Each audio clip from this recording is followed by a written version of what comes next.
નમસ્કાર મિત્રો, સ્વાગત છે આપણી યુટ્યુબ ચેનલની અંદર। તો આજે આપણે દેશ અને દુનિયાના અને તાજા અને મહત્વ સમાચારની વાત કરવાના છીએ, તો વિડીયોને અંત સુધી જોવા વિનંતી।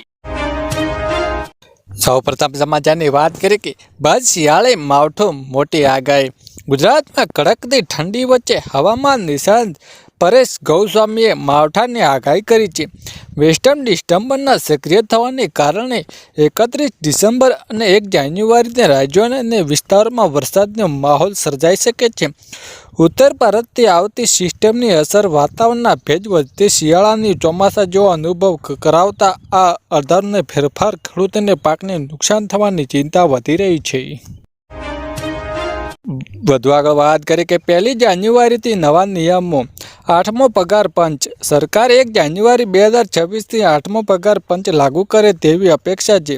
ભલે તે લાગુ કરવાની વધુ સમય લાગે, તે અર્થ થયો છે કે 8મા પગાર પંચની અમલ પછી કર્મચારીઓને પગાર અને પેન્શન 1 જાન્યુઆરી 2026 સાથે જોડાયેલી 7મો પગાર પંચ 31 ડિસેમ્બર 2025ના રોજ સમાપ્ત થશે। વધુ આગળ વાત કરીએ કે 1 જાન્યુઆરીથી નવા નિયમો। વાહનના ભાવમાં વધારો। 1 જાન્યુઆરી 2026થી ભારતમાં ઘણી મોટી ઓટોમોબાઈલ કંપનીઓ વાહનો ભાવમાં વધારો કરવાની યોજનાઓ બનાવી રહી છે, જેમાં નિધિ BMW જેવા SMWMC મોટર, રેનો અને અથર એનર્જીએ ₹300થી 3% સુધી વાહનને ભાવમાં વધારો જાહેર કર્યા છે। ટાટા મોટર્સ અને હોન્ડા જેવી કંપનીઓને પણ વધારો ચૂકવ્યો છે। વધુ આગળ વાત કરીએ કે 1 જાન્યુઆરીથી નવા નિયમો। CNG અને PNG ને FTAમાં તેલ કંપનીઓમાં દર મહિને LPG, CNG અને PNG ને FTA સુધારો કરે છે। 1 જાન્યુઆરીને CNG, PNG અને જેટ ફ્યુએલ એફસેટની સાથે LPGની સાથે ભાવમાં પણ ફેરફાર થઈ શકે છે। એટીએફના જેટ ફ્યુએલ તરીકે પણ ઓળખવામાં આવે છે, તે ઉચ્ચ દબાણમાં વળતર સ્થાનિક અને આંતરરાષ્ટ્રીયમાં મુસાફરી માટે તેની કિંમતમાં અલગ રીતે નક્કી કરવામાં આવે છે। વધુ આગળ વાત કરીએ કે 1 જાન્યુઆરી નવા નિયમો। Ration card KYC। 31 ડિસેમ્બર સુધી રેશન કાર્ડની KYC પ્રક્રિયા પૂર્ણ કરવામાં 1 જાન્યુઆરી 2026થી તમને ફક્ત સબસિડી અને અનાજ મળવાનું બંધ થઈ શકે છે। આ ખૂબ જ મહત્વપૂર્ણ ફેરફાર છે, જેનાથી તમારે આ પૂર્ણ કરવાનું રહેશે। વધુ આગળ વાત કરીએ કે નવા વર્ષે ખેડૂતોને મળી શકે છે મોટી ભેટ। વર્ષ 2026ના બજેટમાં ખેડૂતો માટે મોટી જાહેરાત થવાની સંભાવના છે। કેન્દ્ર સરકારે પ્રધાનમંત્રી કિસાન સન્માન નિધિ યોજના હેઠળ મળતી વાર્ષિક ₹6000ની રકમ વધારી શકે છે।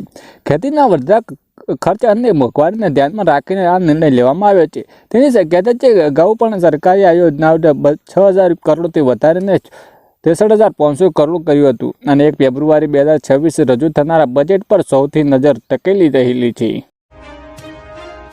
વધુ આગળ વાત કરીએ કે ખેડૂતો માટે નવા નિયમો। PM કિસાન અને પાકના વીમો, પાક વીમા અને પ્રધાનમંત્રી ફસલ વીમો યોજના હેઠળ ખરીફ 2026થી એક મોટો સુધારો અમલમાં આવે છે, જે જંગલી પ્રાણીઓ દ્વારા ખેતી થતા નુકસાનને પણ વીમા કવચમાં આવરી લેવામાં આવે છે। જો ગુજરાતની જાણ 72 કલાકમાં કરવી ફરજિયાત રહે છે। તે કિસાન આઈડી ઉત્તર પ્રદેશ સહિત અનેક રાજ્યોમાં PM કિસાન અને સન્માન નિધિ યોજનાનો લાભ લેવા માટે હવે ખેડૂતો આઈડી ફરજિયાત કરવામાં આવી રહી છે અને આઈડી વગરને હપ્તા અટકી શકે છે। વધુ આગળ વાત કરીએ કે પેટ્રોલના નવા ભાવમાં ઘટી શકે છે। પેટ્રોલિયમ મંત્રી હરદીપસિંહ પુરીએ જણાવ્યું હતું કે જો ક્રૂડ ઓઇલમાં ભાવ પ્રતિ બેરલ 56 પર સ્થિર રહે છે, તો આગામી 2-3 મહિનાના પેટ્રોલ અને ડીઝલના ભાવમાં ઘટાડો થઈ શકે છે અને હાલના તે કંપનીઓ પર 12.15 અને ડીઝલના 6.12 પ્રતિ લીટરે નફો કમાઈ રહ્યા છે। જોકે પુલ રાજ્યના તણાવ જેવી અસ્થિરતા પરિસ્થિતિના ભાવ ઘટાડવામાં અવરોધ બની શકે છે। વધુ આગળ વાત કરીએ કે દર મહિને મળશે ₹15000ની સહાય। યુવાનોને ધ્યાનમાં રાખીને કેન્દ્ર સરકાર દ્વારા એક મહત્વપૂર્ણ યોજના શરૂ કરવામાં આવી રહી છે। આ યોજનાનું નામ રોજગારલક્ષી પ્રોત્સાહન યોજના છે। આ યોજનાની ખાસ વાત છે કે યોજના હેઠળ યુવાનોને તેમની પહેલી નોકરી દરમિયાન મળતા પગાર ઉપરાંત સરકાર દ્વારા દર મહિને ₹15000ની પણ આપવામાં આવે છે। સરકારે આ યોજના 1 જુલાઈ રોજ શરૂ કરવામાં આવી। સરકારે આ યોજના ₹2 લાખ કરોડ જંગી બજેટ નક્કી કર્યું છે। તેનો ઉદ્દેશ્ય 4.1 કરોડ યુવાનોને રોજગારી તકો પૂરી પાડવામાં આવે છે, ખાસ કરીને ઉત્પાદન ક્ષેત્રના જે ભારત આર્થિક વિકાસ કરોડોનો બની શકે છે. વધુ આગળ વાત કરીએ કે રેશન કાર્ડ નવી જાહેરાત. મુખ્યમંત્રી ભૂપેન્દ્ર પટેલના નેતૃત્વ હેઠળ રાજ્ય સરકારના જી સફળ નામની નવી યોજનાઓ શરૂ કરી છે. આ યોજનાનો મુખ્ય ઉદ્દેશ્ય રાજ્યના અંત્યોદય પરિવારની આવક વધારવા અને તેમને આર્થિક રીતે સક્ષમ કરવાનું આયોજન આગામી 5 વર્ષની રાજ્યના 10 જિલ્લામાં 25 તાલુકાના 50,000 રૂપિયા અંત્યોદય અન્ય યોજના કાર્ડ ધારક પરિવારને લાભ આપશે. આજીવિકા નિર્માણમાં ભાગરૂપે પરિવારની આવક અથવા સ્ત્રોત ઊભા કરવા માટે 80,000 રૂપિયા સુધીનું અનુદાન આપશે. વધુ આગળ વાત કરીએ કે આપના 7 ડિસેમ્બર અમરેલીમાં કિસાન મહોત્સવ યોજાશે. આગામી પાર્ટી 7 ડિસેમ્બર અમરેલીના સિઝન પાર્કમાં ખાતે બપોરે 3 વાગે કિસાન મહાપંચ યોજાશે. ખેડૂતોને ન્યાય અધિકાર માટે આ કાર્યક્રમ પ્રદેશ પ્રમુખ ઈસુદાન ગઢવી, ગોપાલ ઇટાલિયન, ચૈતર વસાવા, હેમંત ખવા, સાગર રબારી સહિત આગેવાનો ઉપસ્થિત રહેશે. આપના સમગ્ર ગુજરાતના ખેડૂત મુદ્દે મહાપંચ યોજી રહી અમરેલી પછી આ શ્રેણીનો ભાગ લેશે. વધુ આગળ વાત કરીએ કે ટોલ સિસ્ટમ અંગે ગડકરીએ મોટો નિર્ણય. નીતિન ગડકરીએ એક મોટો નિર્ણય લેતા હાલની ટોલ સિસ્ટમ નાબૂદ કરી દીધી છે. તેમણે સેટેલાઇટ આધારિત ટોલ વસૂલવાની જાહેર કરી છે. ગડકરીએ કહ્યું કે આ સિસ્ટમ લાગુ કરવામાં પાછળનો ઉદ્દેશ્ય ટોલ વસૂલવા વધારવાનો અને ટોલ પ્લાઝા પર ભીડ ઘટાડવાનો છે. આ પહેલાં ગડકરીએ કહ્યું હતું કે હવે સેટેલાઇટ આધારિત ટોલ કલેક્શન થશે. તમે જેટલી મુસાફરી કરશો તેના પૈસા અપાશે. કર્મચારીને અમલ થશે અંગે કોઈ સ્પષ્ટતા થઈ નથી. વધુ મહત્વની આગળ વાત કરીએ કે વિદ્યાર્થીઓ માટે મોટા સમાચાર. અમારે ભાજપને ભાગ નથી, કોંગ્રેસને કાઢવી નથી અને આપને કોઈ આપ નથી. અમારે રાજકારણ સાથે કંઈ લેવા દેવા નથી. અમારે લેવા દેવા છે ખેડૂતના 3 મુદ્દા. પ્રથમવાર એવું બની રહ્યું છે કે ગુજરાતમાં કૃષિ મંત્રી ખેડૂતની વાત સાંભળીને તૈયાર થયા છે. 9 તારીખે મહાઆંદોલનની જગ્યાએ ગાંધીનગર ખેડૂત આગેવાનો સરકારી મંડળી જશે. જેમાં ખેડૂત આગેવાની જશે તેમાં દેવ માપ ટેકાના ભાવે 200 મણ મગફળી અને જૂનો પાક વીમો આપવા મુદ્દે ચર્ચા કરવામાં આવશે. અને શું દેવું માફ થવું જોઈએ કે હાને કોમેન્ટ કરીને જણાવજો. વધુ મહત્વની આગળ વાત કરીએ ઘર બાંધવા મળશે 4 લાખ સુધીની સહાય. પ્રધાનમંત્રી આવાસ યોજનાનું સપનું ઘર 2026 સહાય મળશે. 4 તબક્કા. 1 ક્લિક લેવલ પૂર્ણ થયા બાદ 70,000ની સહાય. 2 ક્લિક લેવલ પૂર્ણ થયા બાદ 80,000ની સહાય.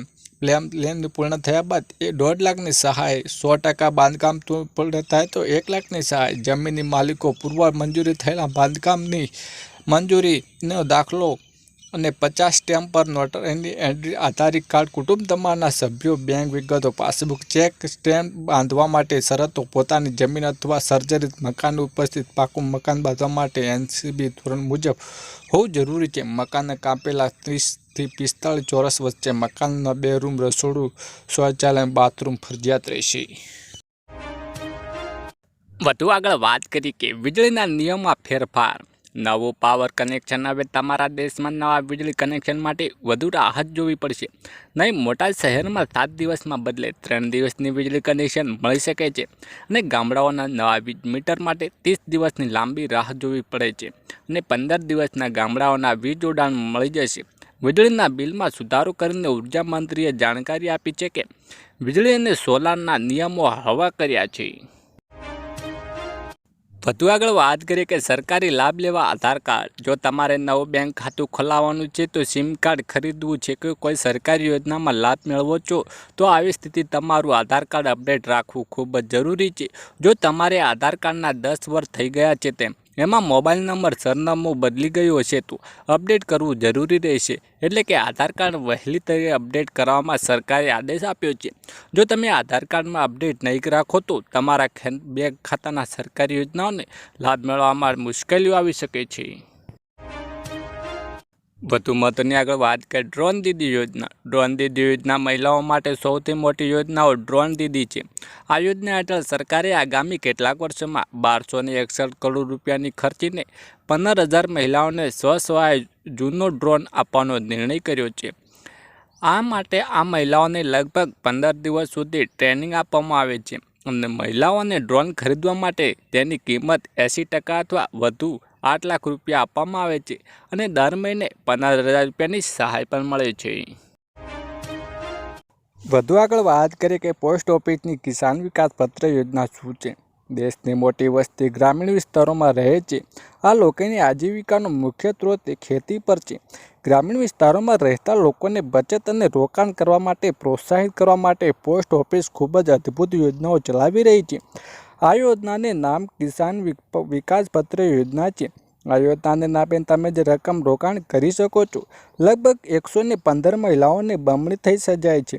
તમે કિસાન વિકાસ પત્ર યોજના ખાતું ખોલાવો છો અને 5 લાખ રૂપિયા રોકાણ કરો છો તો તેમાં 115 મહિના પછી તમારે 10 લાખ સુધી મળી શકે છે. કિસાન વિકાસ પત્ર યોજના વ્યાજ દર ચક્રવૃદ્ધિ આધારે ગણવામાં આવે છે. જો તમારે આ યોજના રોકાણ કરવા માગતા હોય તો સૌપ્રથમ તમારે તમારી નજીકની પોસ્ટ ઓફિસમાં જઈને ત્યાં યોજનાઓ તમારું ખાતું ખોલાવવા પછી રોકાણ શરૂ કરી શકો છો.